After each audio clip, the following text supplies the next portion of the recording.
All right, just a little introduction to the start of the book, A Long Quiet Highway by Natalie Goldberg, one of my favorites.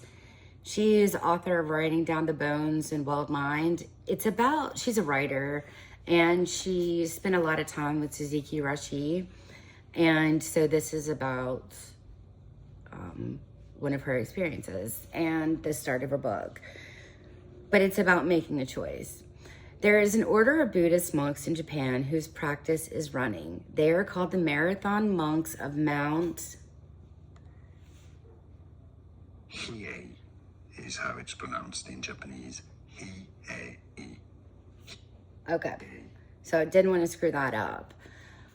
They begin running at 1:30 a.m. and run from 18 to 25 miles per night, covering several of the most treacherous slopes. Because of the high altitude, the mountain has long, cold winters, and part of the mountain is called the slope of instant sobriety. Because it is so cold, it penetrates any kind of illusion or intoxication. The monks run all year round. They do not adjust their running schedule to the snow, wind, or ice.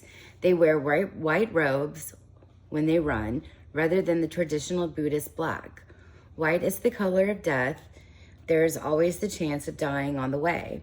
In fact, when they run, they carry with them a sheathed knife and a rope to remind them to take their life by disembowelment or hanging if they fail to complete their route.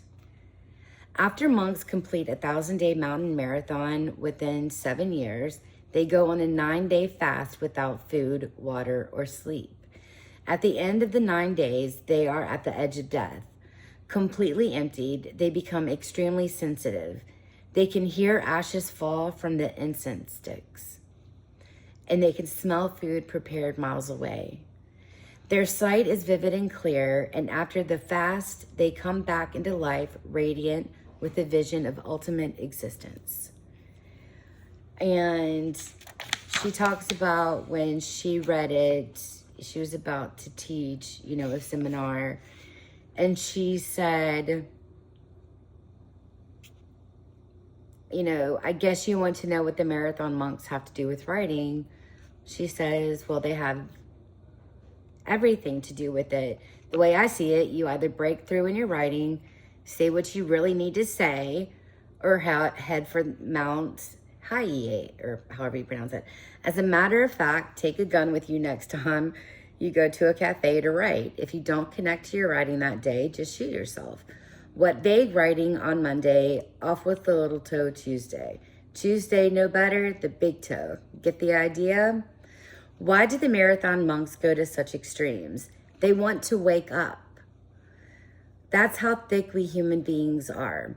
We are lazy, content in our discontent, sloppy, and asleep. To wake up takes the total effort that a marathon monk can exert. I told my class on the last day of the 4-week seminar, well, you have 2 choices, the mountain or writing. Which one will you choose? Believe me, if you take on writing, it is as hard as being a marathon monk. And I mean, that's what it's hard for people, to quit drinking like that. Thank God I'm not one of those people.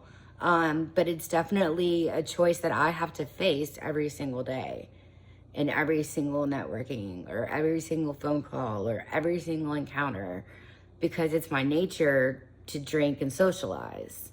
So I have to step back and say, whoa, not cool, and go on about my day. So I hope you all have a blessed day.